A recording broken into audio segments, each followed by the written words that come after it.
Bonjour à tous et merci de suivre le premier point de l'actualité sur RTI 1. Irina Bokova, la directrice générale de l'UNESCO, est depuis hier à Abidjan. Elle a été reçue par le président de la République, Alassane Ouattara. Elle est en Côte d'Ivoire pour lancer officiellement ce vendredi les activités du bureau de l'UNESCO dans le pays. Viviane Haïm. L'UNESCO, qui a toujours apporté un important soutien au secteur de l'éducation en Côte d'Ivoire, se dote désormais d'un bureau permanent en Côte d'Ivoire, dont l'inauguration aura lieu ce vendredi 13 septembre.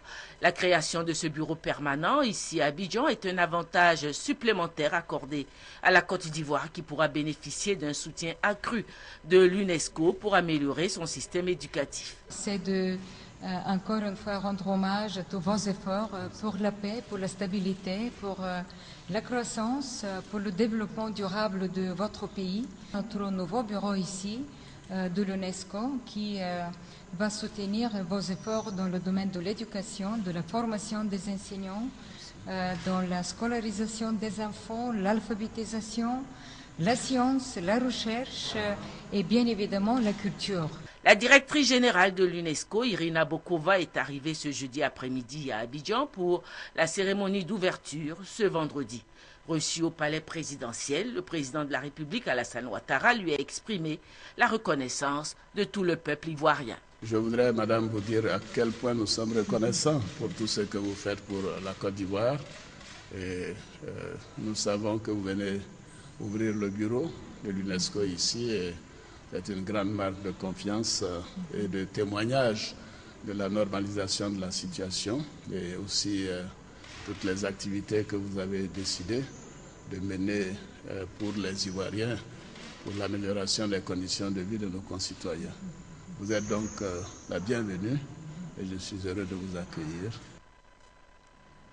Tenue de la traditionnelle réunion de rentrée pour l'année scolaire 2013-2014, la ministre de l'Éducation nationale et de l'enseignement technique a appelé les enseignants, le personnel administratif du système éducatif et les associations des parents d'élèves à soutenir les élèves afin de leur permettre d'obtenir de meilleurs résultats aux examens et concours de fin d'année. Les explications avec Francis Boifo. Dans le préscolaire, primaire et le secondaire, les cours débuteront effectivement le 16 septembre prochain et les enseignants sont invités à respecter le volume horaire. 930 heures au total. 330 pour le premier trimestre qui part du 16 septembre au 6 décembre 2013. 300 heures pour le deuxième trimestre qui commence le 9 décembre 2013 pour s'achever le 7 mars 2014. Et 300 heures de cours pour le dernier trimestre. Autre recommandation majeure de la ministre de tutelle, Kandia Kamara. La montée du drapeau les lundis et de sa descente les vendredis dans les écoles primaires, les collèges et les lycées. La stricte interdiction du recrutement parallèle. L'interdiction de la vente de fascicules imposée aux élèves en remplacement des manuels scolaires officiels. Le ministre de la fonction publique et de la réforme administrative, Nyamia Kona, lui, est revenu sur les revendications financières des syndicats des enseignants du primaire et du secondaire. J'ai le privilège de vous annoncer que les promesses que le gouvernement vous a faites concernant les 25% restants sont déjà prises en compte dans le budget 2014. Nous allons mettre en place des tests qui récompensent les meilleurs professeurs, les meilleurs instituteurs, c'est-à-dire ceux qui ont les meilleurs résultats aux examens. À cette réunion solennelle de rentrée scolaire était présente la ministre de la Solidarité, de la Famille, de la Femme et de l'Enfant. Anne-Désirée Ouloto plaide pour la protection des élèves. Pour l'année 2012-2013, 2500 cas de grossesse ont été dénombrés dans nos établissements scolaires. De très nombreux autres défis à relever, notamment le phénomène de la violence sexuelle à l'école. Et quelquefois, hélas, de la part d'enseignants sur des élèves. De l'alcoolisme en milieu scolaire. Il a été proposé la mise en place d'un comité de sensibilisation et d'éveil pour la lutte contre les violences faites aux enfants à l'école. Cette information en images, le Parlement de la CEDEAO veut plus de pouvoir au sein de l'institution ouest-africaine. Il veut devenir un organe législatif avec des pouvoirs budgétaires. L'adoption de ces grandes réformes devrait permettre au Parlement de la CEDEAO de jouer un rôle important dans les prises de décision. Ces réformes vont permettre au Parlement de veiller à la bonne utilisation des ressources financières de la CEDEAO. Les ministres de la Justice des États membres de cette communauté et des pays de l'Afrique de l'Ouest sont en Côte d'Ivoire pour adopter la nouvelle feuille de route du Parlement de la CEDEAO et la réunion des ministres s'achève aujourd'hui. L'ANADER, Agence nationale d'appui au développement rural, a 20 ans. L'agence lance ce vendredi les activités de cet anniversaire. L'ANADER, 20 ans d'existence, bilan et perspective. Quelle contribution à l'émergence de la Côte d'Ivoire à l'horizon 2020 est le thème de cette cérémonie qui fera de l'ANADER le pôle d'attraction des acteurs du monde agricole durant 2 jours, c'est-à-dire ce vendredi et demain samedi. Il s'agira pour l'ANADER de faire du conseil agricole, d'évaluer son parcours durant ces 20 dernières années. Et on va à Nice, en France, où se déroulent les Jeux de la francophonie. La Côte d'Ivoire a remporté une médaille de bronze dans la catégorie littérature. Médaille obtenue par Rosine Kakou, plus connue sous le nom de Yeni Gigi. C'est une œuvre littéraire intitulée Les enfants Pierre qui l'a propulsée à la 3e place. On en parle avec Sébastien Ognien.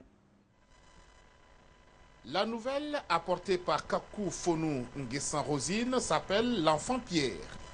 Elle a été présentée sous forme de lecture suivie d'ateliers. Une nouvelle qui pose les problèmes de la vie.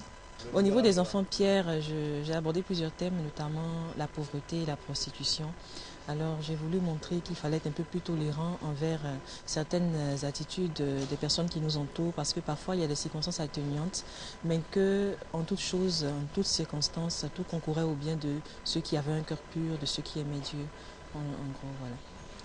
L'enfant Pierre de Kakou Fonou raconte également une histoire. Soraya est une fille qui est issue d'un milieu précaire, mais elle refuse toutes les propositions de ses amis visant à l'attirer dans la prostitution. Elle préfère être domestique.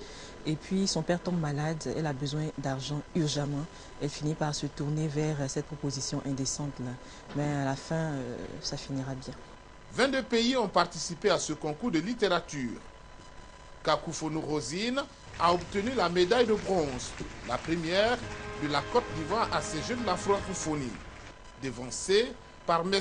Edgar Kosna de la Fédération Wallonie, Bruxelles, médaille d'argent, et Guillaume Corbeil du Canada, médaille d'or. Et concernant les Jeux de la francophonie, les éléphants basketteuses sont en finale. Et l'Ivoirienne Grabé Suzanne rafle la médaille d'or au lancer du disque, pendant que Daboné Zouleya obtient la médaille de bronze en judo.